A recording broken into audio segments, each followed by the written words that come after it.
Welcome to WikiAfrica Hour, a monthly live broadcast airing the fresh perspectives of Africa's Wikimedians. It's a space where they share their work and knowledge and digest, through African realities, the global Wikimedia movement. WikiAfrica Hour, the voice of African Wikimedians.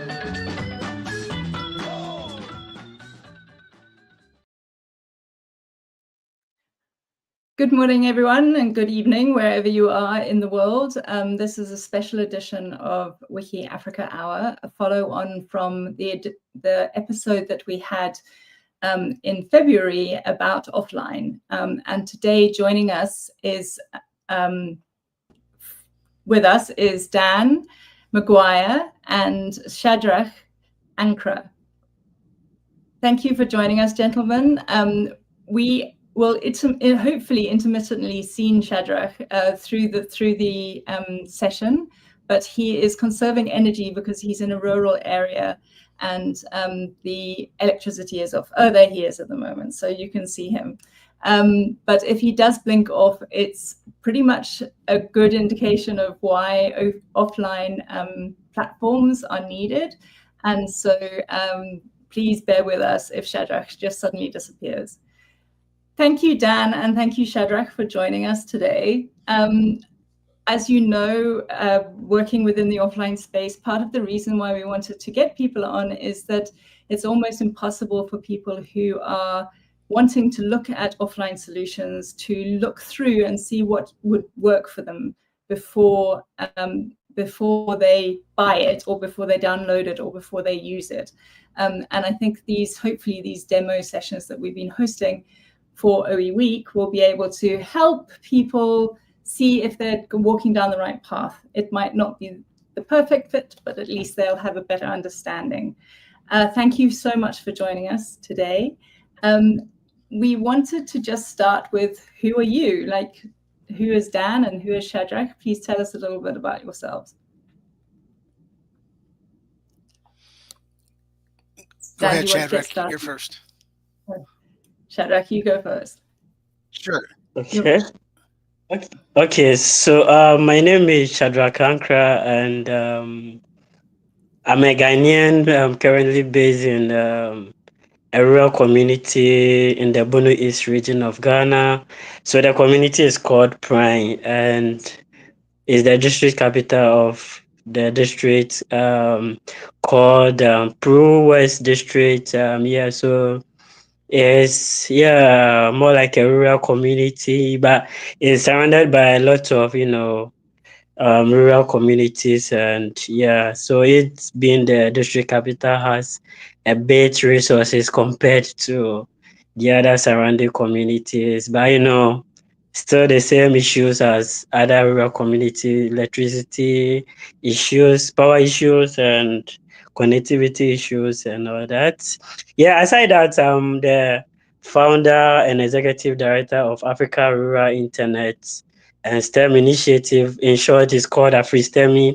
So AfriSTEMI is an organization that is focused on providing STEM education to rural communities, and we are mainly focused on youth. So some of the STEM skills or trainings that we provide is coding, robotics, and others. So for instance, we use Arduino to help teach senior high school students how to do prototypes with Arduino and some electronic components, and also using Raspberry Pi for other projects as well. And we also focus on providing internet connectivity to rural communities, which is one of our critical area that needs support to be implemented and all that.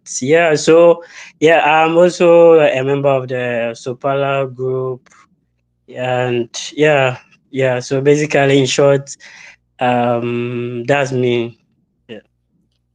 Wonderful, Shadrach. It sounds, it's also connectivity, but also I imagine the connectivity is also more expensive in rural areas than it would be locally as well. So it has those knock-on effects too, yeah, because of the distances and the sparsity of populations and all things like that. All right, then I'll go. I'm Dan McGuire. Yes, please. Please, Dan. Yeah, I'm the executive director of a nonprofit called SABIR, which is an acronym for the Stone Arch Bridge Initiative for Education Resources. The Stone Arch Bridge is an iconic figure or structure in downtown Minneapolis, Minnesota, USA, where I am now. And my background is in telecom and computers for 15 years. Then I did elementary education for another 15 years. And then I've been, more recently, I've done 15 years of support for teachers in schools to be able to use digital tools effectively, and specifically open source and openly licensed tools like Moodle and the OER tools. That's wonderful. We might show you. 2.5 years ago, it's almost coming on 3 years, I started focusing on offline.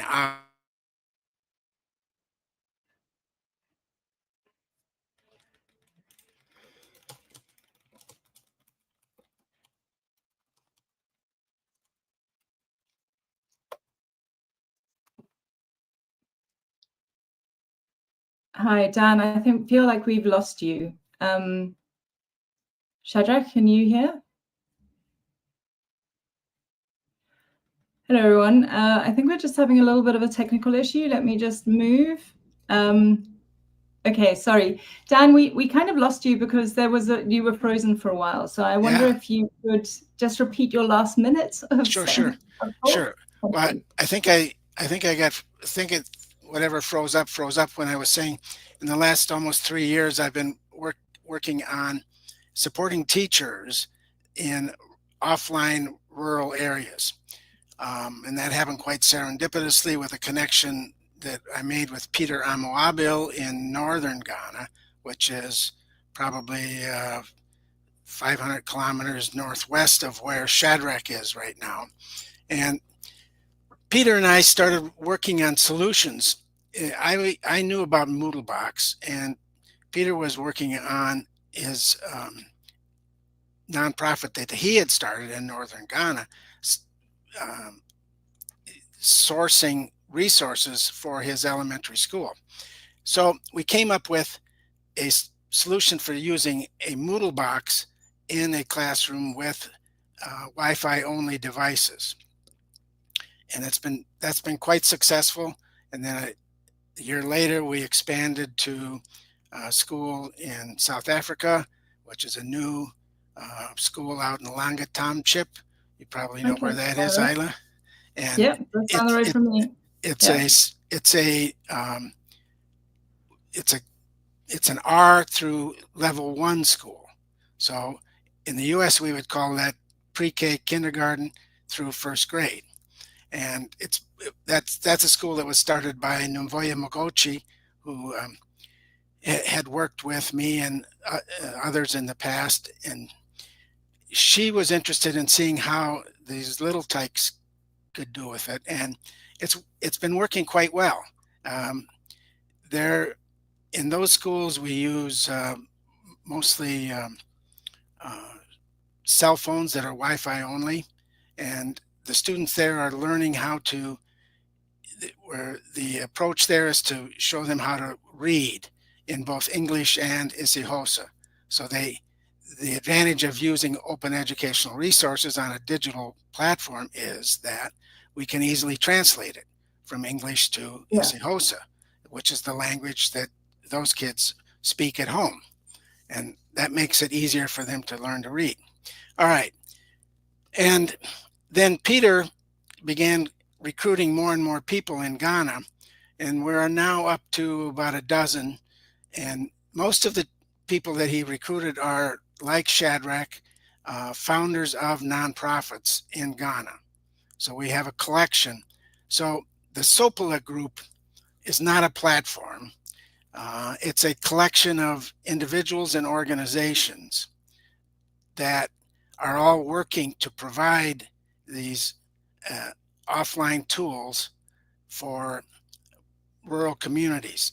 And we're focused on solving first for these areas where there's low resources, and then specifically using tools that are also available in areas that have modern resources, so that all of the capabilities that Shadrach has or Peter has are equivalent to what's available in downtown Minneapolis or Joburg or London.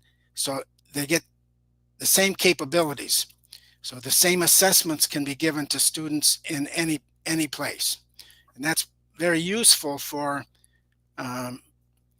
national ministries of education who are trying to consistency. One of the big problems in everywhere, it's true in the US and it's true in Africa, there's different degrees, but how to make things equivalent for the whole population. How can a national ministry of education provide professional resources if one group has one set of tools and another group has another? Yeah. Well, and so some people might want to say, well, we should get everybody online, and then that will fix that problem. Well, except that's going to be really hard to do in a practical matter because everybody isn't online.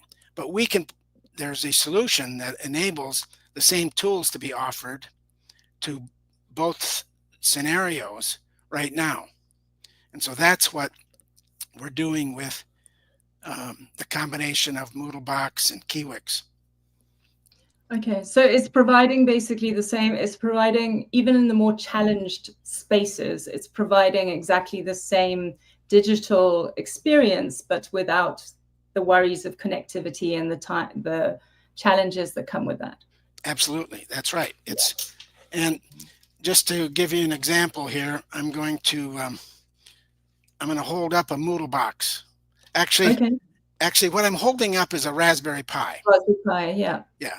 The Raspberry Pi is this piece of hardware.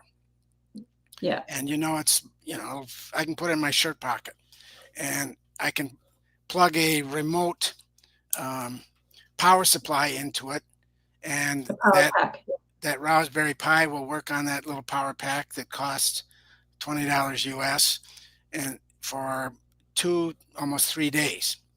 So, yeah, and what it does is it also creates like a small area network, doesn't it? It creates like a small Wi-Fi space. Yes, there's a Wi-Fi router. There's a Wi-Fi router built into it, and you can then install the software called MoodleBox. So MoodleBox is a version of Moodle. Okay, do you want to explain for people who will come across this session what Moodle and MoodleBox are? So Moodle is a learning management system. So it's software that provides tools to teachers and educational institutions so that teachers and students can conduct learning activities. Teachers can present material, students can interact in discussions, teachers can assign quizzes. All of that can happen online and digitally. I first started with an elementary classroom, and we weren't online, we just did it in our classroom. Moodle is the most widely used learning management system globally. There's some 400 million end users of it. And I think 80% of the world's higher education institutions use it. It's used everywhere. I think it's very widely used in African universities. And then MoodleBox is a version of that was developed by Nicola Martignoni in Switzerland, so that software will run on a Raspberry Pi. So okay. So it's an adaptation, basically, an offline adaptation. Yeah, I guess it's an adaptation. I think it's a version, but Okay. because the experience of a student on a MoodleBox is identical to the experience of a student working here at the University of Minnesota or working at UK's Open School. Okay. So the So experience the from functionality is the same. yes, the Okay. teacher's experience and the student experience is the same. The only difference is the MoodleBox doesn't provide access to as many people, as many students. The limit is probably 30 to 35 students. And the range of that Wi-Fi router is only about 10 meters. So Okay. that's the limitations. The software systems installed on the servers at Open University in the UK will accommodate 120,000 students, and they can access it from anywhere in the world. Yeah. So that's the difference. It's the number of students that can access it simultaneously. And it's hyper local essentially. So it's Yep. just, it's whatever, like a classroom sized Yes. community covers that. Yes. And one of the other advantages to that is that it's very secure. Mm. So internet security is currently a huge issue. Schools in the US and Europe are spending millions to provide security for the content and data that reside on student learning management systems. Well, with the MoodleBox, we fix security right away, because the only way you can get access to that is get within 10 meters of it. Yeah. And then it provides the teacher the control of all the content, and all the student data is controlled by the teacher. The teacher can move any of the data they want to off the Raspberry Pi and send a file to wherever they want to, which we have actually done. Peter Amoabo in northern Ghana has had comparative assessment results for his 5th grade math students, and I could share those with you today right now, but I won't, because there's still some student names listed on the files we got. We haven't anonymized those yet. But that isn't, anonymizing the student data isn't actually really hard to do. We just haven't done it because we're only sharing within ourselves right now. But and then the Sopal group is just, it includes Shadrach, Peter, Sadiq Shahadu, who I think you probably know. Yeah, I know Sadiq. Sadiq is a leader in the Dagbani community and language translations, which is one of the other really powerful affordances that this provides.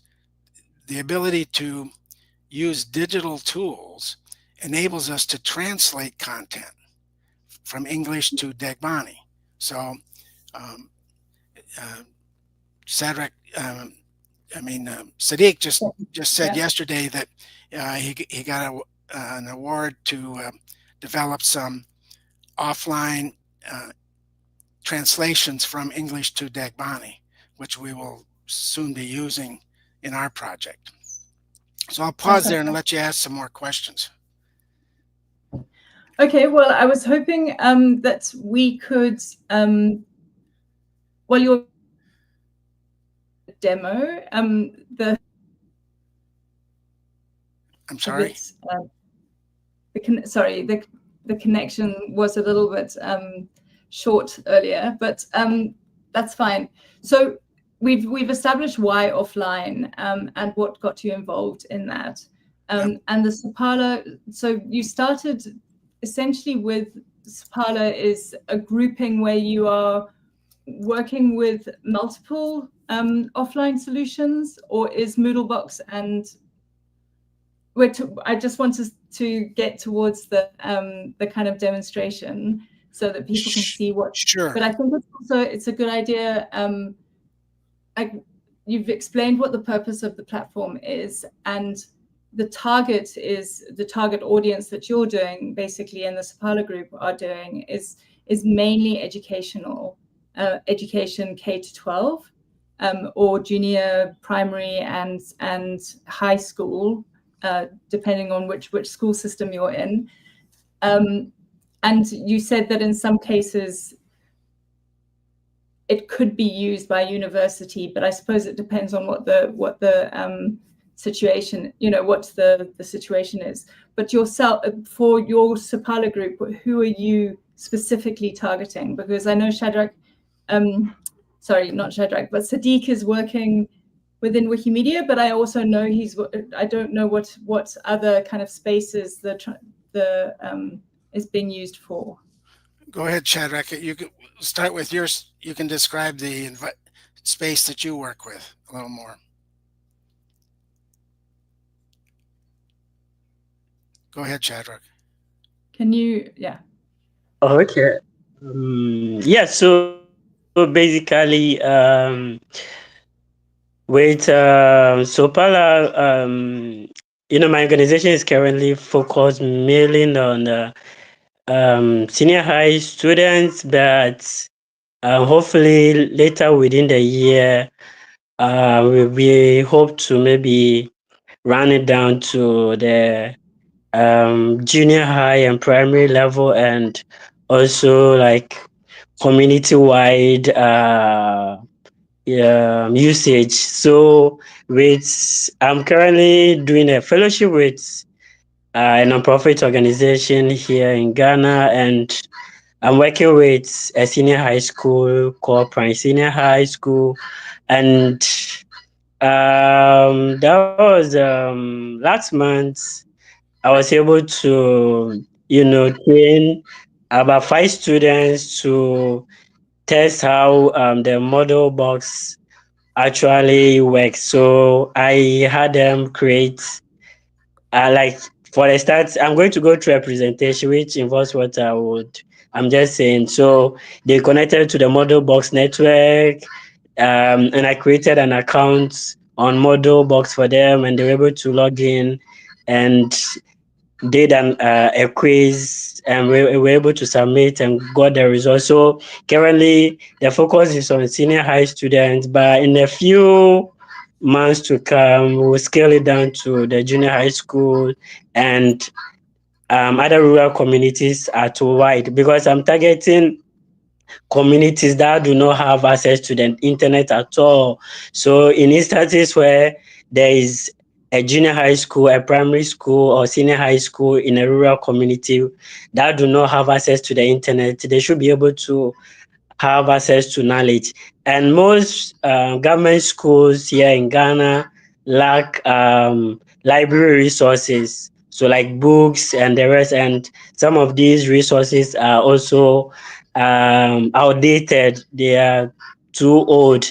So with MoodleBox together with Kiwix, they'll be able to have at least more current knowledge or resources to read, and then be able to make research with these tools as well. So whilst MoodleBox will be used for reading or learning, at the same time it can be used for giving assessment to students.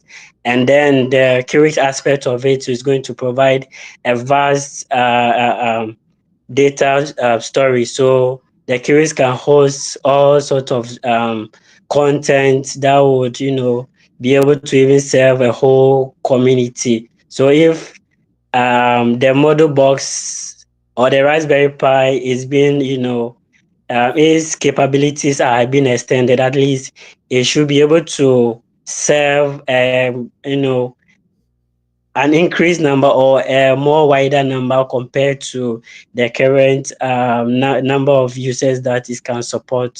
Okay, yeah, so which I know that can be done. So with some few technical advancements or other MoodleBox and Kiwix can really provide resources to these communities. So basically this is where my side we are working currently at, and hope to also expand to other communities. Yeah. That's great, Shadrach. So essentially, the Kiwix aspect of things provides a open education resources. So more kind of the more than in the background and like Wikipedia and different aspects of that, and then the Moodle aspect is more specific to the learning experience. So it has kind of the interaction for what's tests or quizzes and specific to the subject matter that they need. Yeah, is that true? Absolutely. Nicely said, Isla. Nicely said. Good. Well, thank you. I'm glad I got it right. Well, and what's really important about that is that just providing digital content to a classroom is not sufficient. That's like, as a teacher, I don't want somebody to back a pickup truck and put a stack of books in the middle of the room and call that education. Exactly. That doesn't work. We have to be able to interact with the learning. And as a teacher, especially in elementary school, elementary teachers assess on a daily basis or almost hourly in some cases. So that capability to do that assessment is really necessary. Yeah. So I can show you a little bit what we're talking about here. If I think that would be great. So I think that's pretty much what we should move on to. Okay. Do you want to set that up? And I wondered if while you wanted to, I know that there's a bit of a process in bringing that on screen, but I wondered if there was any unexpected, or is it too early? So in some cases, you have unexpected uses of the way, of what we set up. And I wondered if that had happened. Maybe you could think about that while I'm going to put the on screen. Yeah, that's a good question. Yeah, I think since I've been working in this offline world, I learn something almost every day. There's new things coming all the time. One of the things that is kind of unexpected is that I'm currently working with a school in St. Paul, Minnesota, which is across the river from Minneapolis. We're like one big metro area. So it's a modern school with all the affordances that come with modern schools in the U.S., but they have a large population that doesn't speak English as a first language. Consequently, they're very interested in the capabilities that we've learned how to do in northern Ghana, and we're applying that in the St. Paul Public School that has all kinds of resources, but they don't have resources in the language-specific materials that the students need. So we are actually taking what we learned in northern Ghana and applying it to a classroom in Minnesota, which I think is kind of cool. That is fantastic. It's a lovely twist, I think. It is. It's great. Kind of, Yeah. All right. Go ahead. Yep. We're queued, so you carry on. All right. So this is the open screen of MoodleBox. And so this is the core.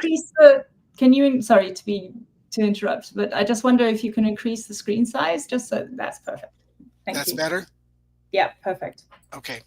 So, all right. So Kiwix and MoodleBox demo. So this is a course, and this is what a Moodle course looks like, and it's what a MoodleBox course looks like. And what is included here is some learning resources and some learning activities. Now, I should first explain this technical piece. The Kiwix on the Raspberry Pi provides a server that the users of the Raspberry Pi can access, and the MoodleBox provides a server. So there's actually two online servers operating on that little Raspberry Pi.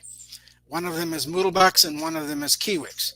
Kiwix is the repository of information, and MoodleBox is, as you described so well, Isla, the assessment and collaboration tools. So I'll go to the Kiwix server, and this is I just have one of the books in Kiwix here, But if we go to it, I can search for anything. I'll just put in Africa, and we'll do a quick search for that. And we come up with this one, and I'll put in biology.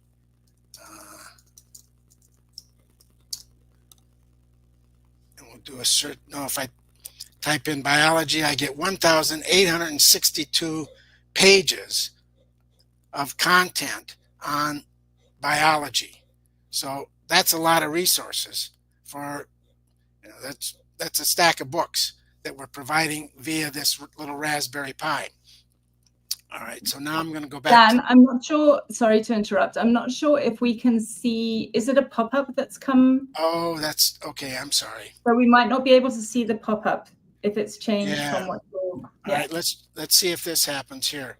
If I put this up. All right, so now this is a page from Kiwix. I'm sorry you can see that, but it did show a list of 1,800 pages in Kiwix that we could have accessed. This is one of those pages, and this is a page that we've copied from Kiwix and pasted into a presentation tool on MoodleBox so that the students can read it. And you'll notice, let's see if these hyperlinks will pop up. Yeah, so the hyperlinks do work. So I clicked on this hyperlink. We can go to viruses. Now I get all the content on viruses. Okay.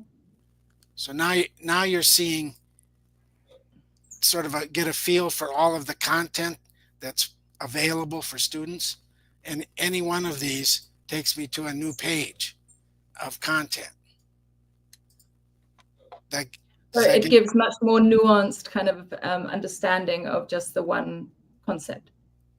Yeah, there's it's like a Wikipedia experience. Exactly. Exactly. It's Kiwix, yes, which is based on Wikipedia. So yes, what we're providing is a Wikipedia in an offline environment, and which is what Kiwix does. But when we combine the two, Kiwix and MoodleBox, we get the ability to. So now I can go to this and do the organism quiz. So now as a teacher, I can assess. So here's the question, what is the defining trait of an organism? I'll just quickly, I don't know if these are the right answers or not, but I'm going to. What happens if you get it wrong, Dan? I'll show you. I'll show you what happens. I have to go sit in the corner. So here, I got this one right. I guessed and got it right. Well done. And so it says, if you want to check your 25% chance, I imagine. Right. Your answer's correct. Oh, my goodness, I got them both right. I just guessed. All right, that's pretty good. But I'll take another quiz. Let's do this again. And I'll get wrong answers. Because that's an important question that you ask. So these are going to be wrong answers. And I submit my quiz. All right, now it says reread the article. Oh, that's what happens if you get. So that's what comes up. Your answer is incorrect. If you want to, I can go back and check it again.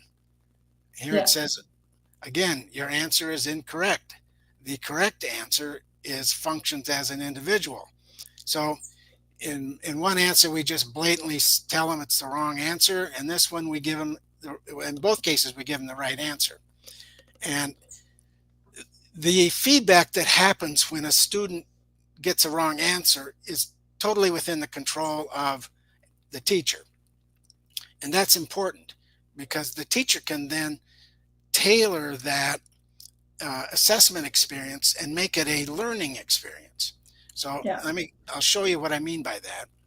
So we're going to go down here to a different. So here is the jellyfish.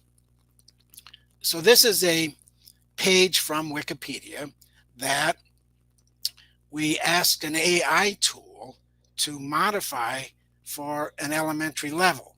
So what it did is it cut out a lot of the words, made the words simpler, The more jargonish. Yep. Yeah. Took those high out. level academics. We added an image, more adaptable for an elementary classroom.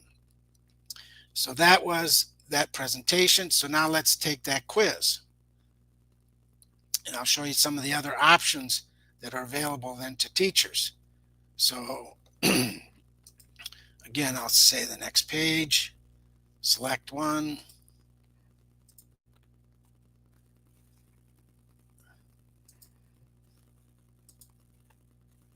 So here again, we get the wrong answer. Here's the correct answer. All right, similar thing. Now I want to show you another quiz. We'll go down to the, let's see here, the Gum quiz. So on the Gum quiz, we can add images to the assessment. So this is a quiz for first or second graders. So what did Gum meet first? If you had read the book, you would know that. So it's either this one or this one. And again, we're giving an image and the words. So we're teaching the students. And then if we finish the attempt and I submit the answers, oh, here we go. The correct answer is this. So we actually show the students what the correct answer is. So that's it. What I'm showing you here is the capabilities that are present for a teacher in any classroom, regardless of their environment.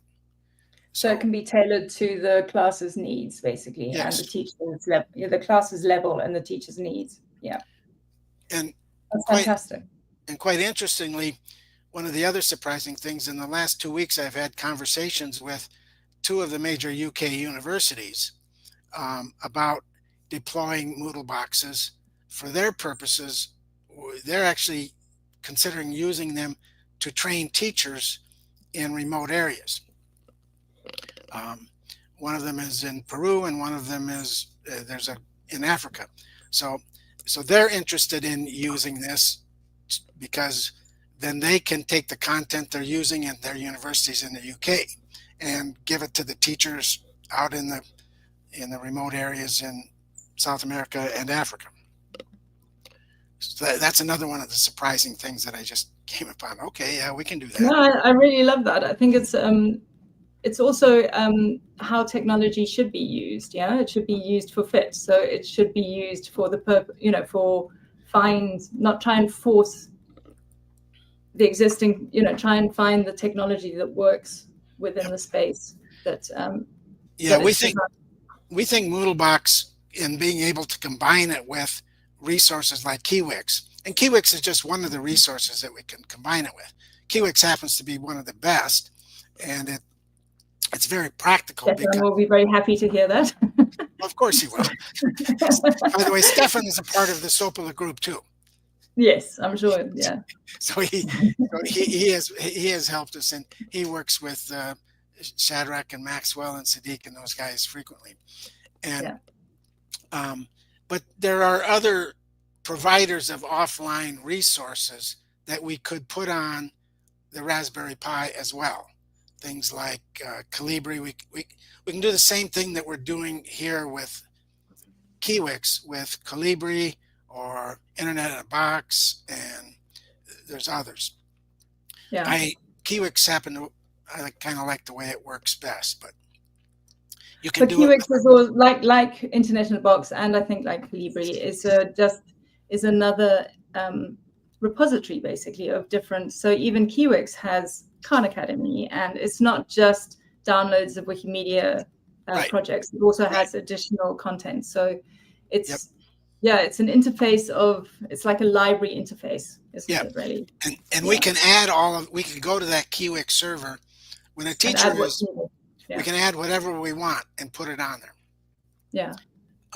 That's great. One of the things I was going to suggest is that the term platform so our Sopal group, for instance, is the use of the term platform there would be more in the sense of platform like a political party. Because, and quite specifically, this gets into politics and philosophy very quickly, because we're now providing resources to groups of people that have been underserved for centuries, and it changes things.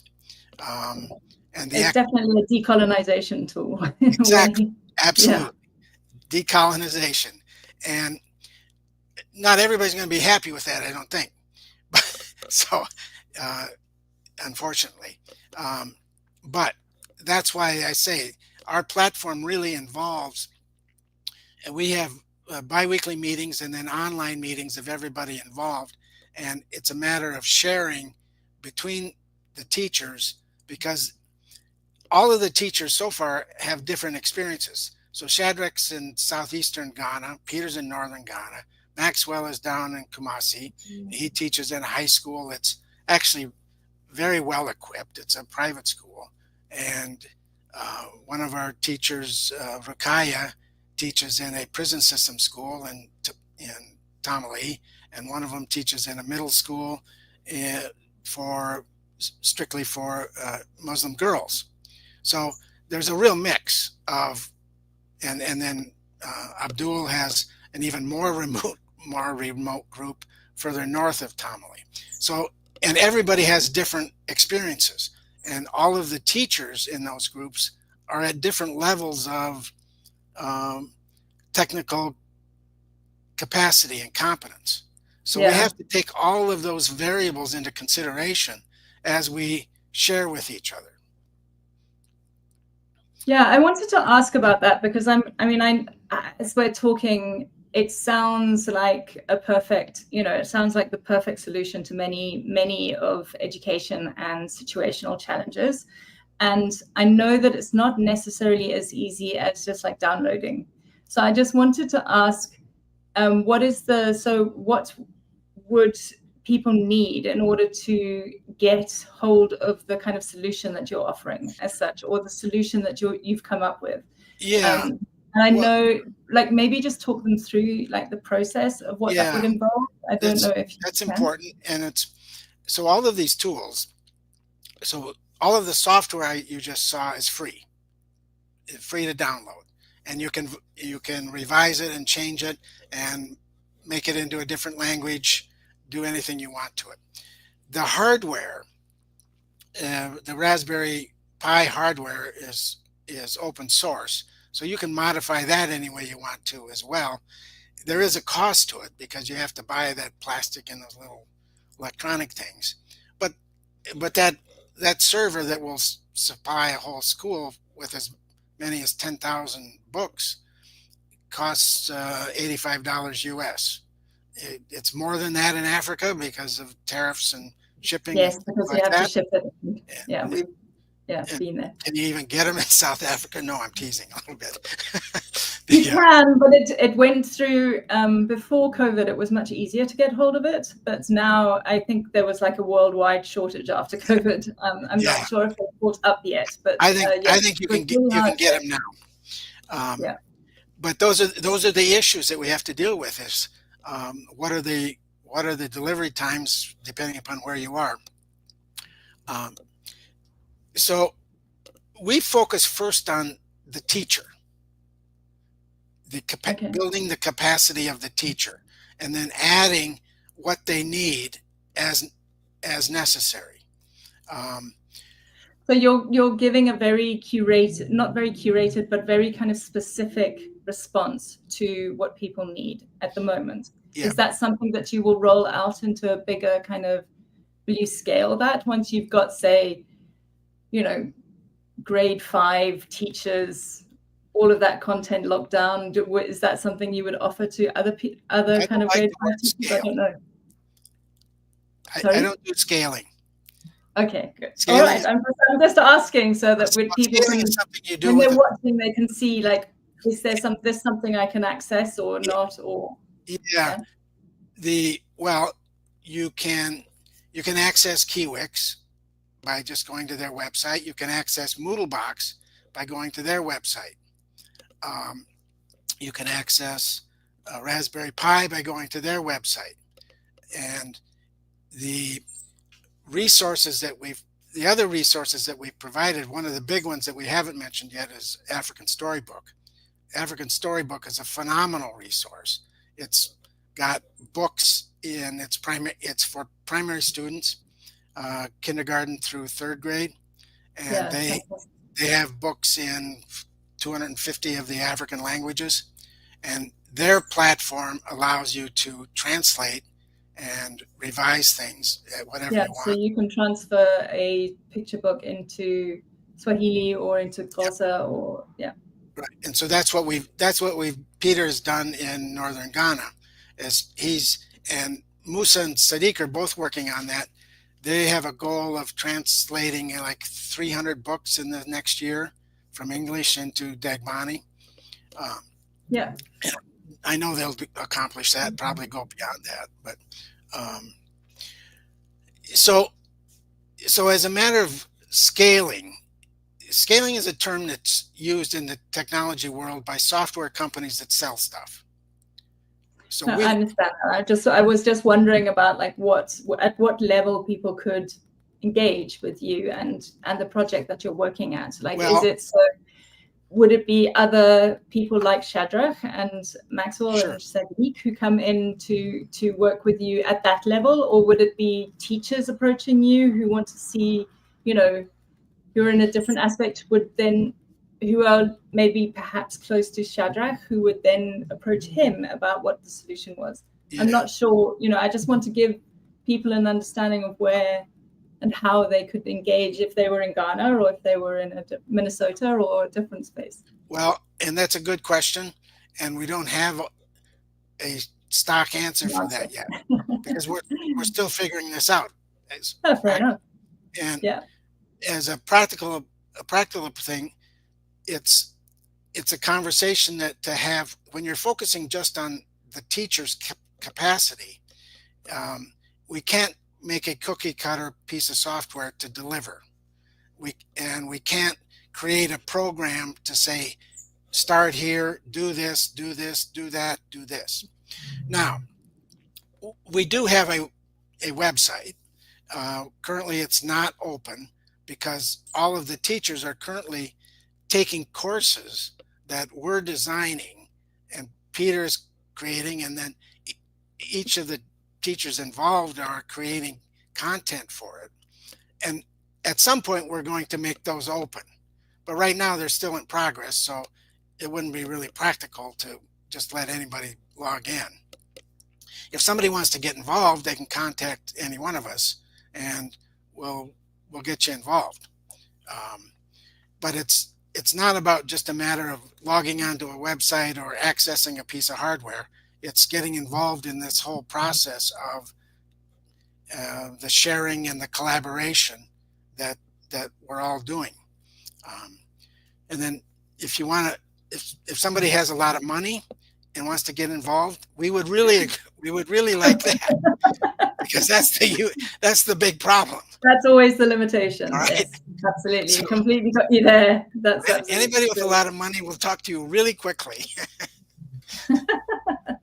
Well, so you heard it. So if you are in Ghana, then approach Shadrach, and if you are looking for other stuff or looking to support, because there are so many ways. I mean, offline, I'm happy to say is still important. It's still essential, but it's very difficult to collaborate and coordinate, and also to show like why it's important. Because it's offline. It's also very difficult.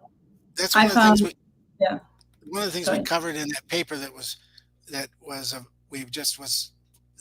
just published by MIT is that philosophical approach to providing education.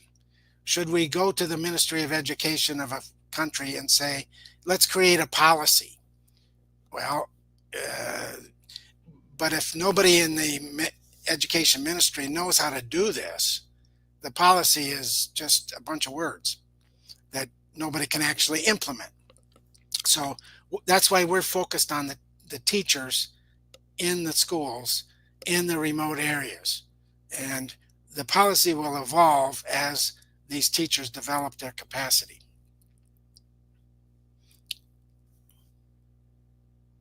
Oops, you're muted. I'm unmuted. I'm just sharing the article on the link so that people can access the MIT Open Learning space and read that fascinating article. Great. So I believe, wasn't there a video that you wanted to show, Dan? Is that something? Would that show something? Let's see if we can do that.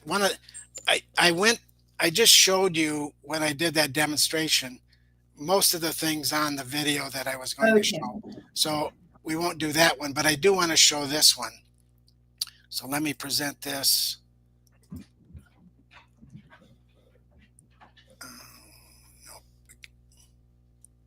Shadrach, is there something that you wanted to add to how people could approach or engage with you for the project if they see this or somebody sends it to them? Or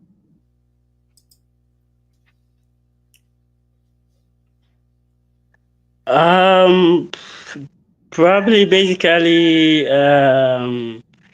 maybe the section I may want to talk about is probably how to maybe go about the integration of MoodleBox with Kiwix or something like that.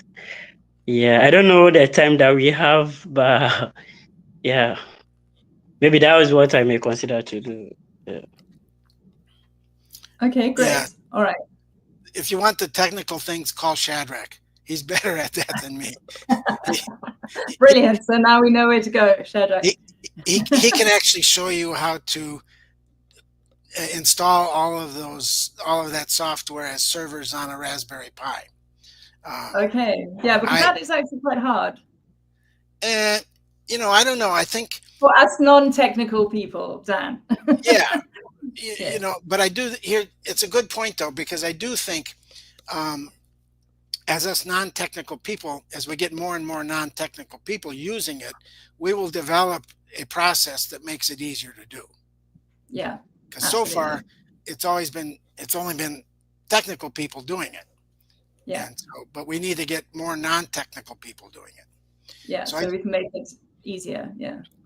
Here's a quick video. Right, let's watch the film. Here's a quick video I wanted to do that just introduces more of the teachers that are involved in the Sopal project. Sopal will make offline and online learning more easier for my students, providing them with local and digital educational resources. Thank you. Sopal will help my students in senior high school access information. Will enable my students have access to learning materials offline. Sopal will enhance online and offline learning for students. Sopal would provide my students with seamless access to a wide range of educational resources. Okay, we can stop. Today we've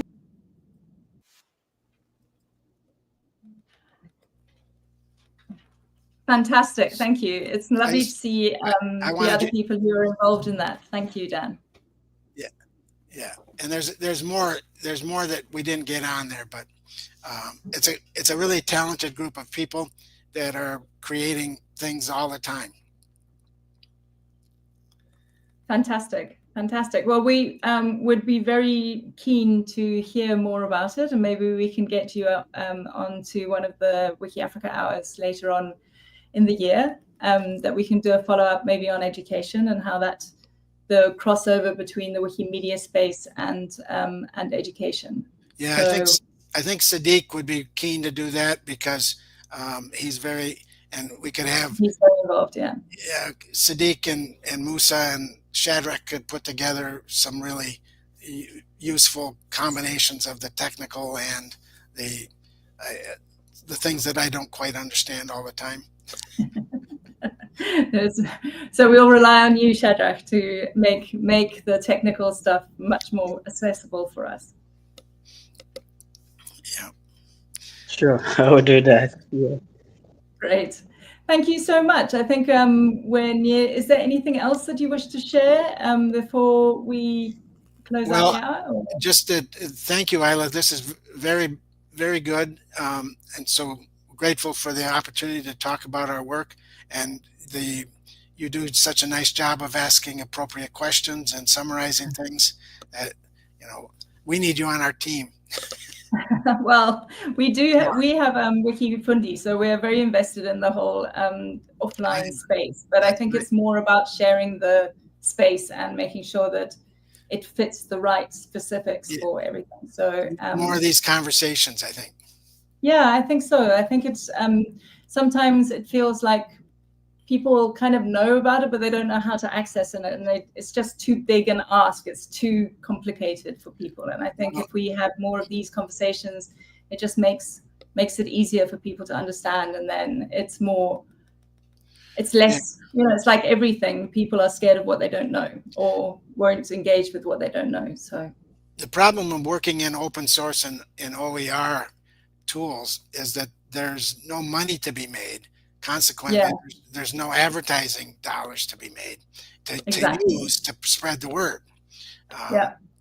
So that's one of I mean, a lot of unless that's why open is so controversial, but also and subversive, is because you can't buy it as such. You can't compromise it, but it also means that's the flip side, is that it's made on a shoestring, and it's made on as a best needs kind of crisis management thing, rather than so we'll keep pitching. Yeah, exactly. We'll just keep going. Okay, wonderful. Thanks. Thank you. Thanks, Isla. Thank you, Dan. Thank you, Shadrach. I'm so glad to have you today, and thank you very much. Hopefully we'll see you again on this show. Bye-bye. Thanks to the team. Bye.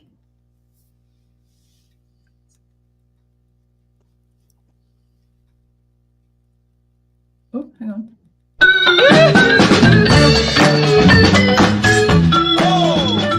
WikiAfrica Hour is a production of Wiki in Africa that supports the development of the Wikimedia movement across Africa.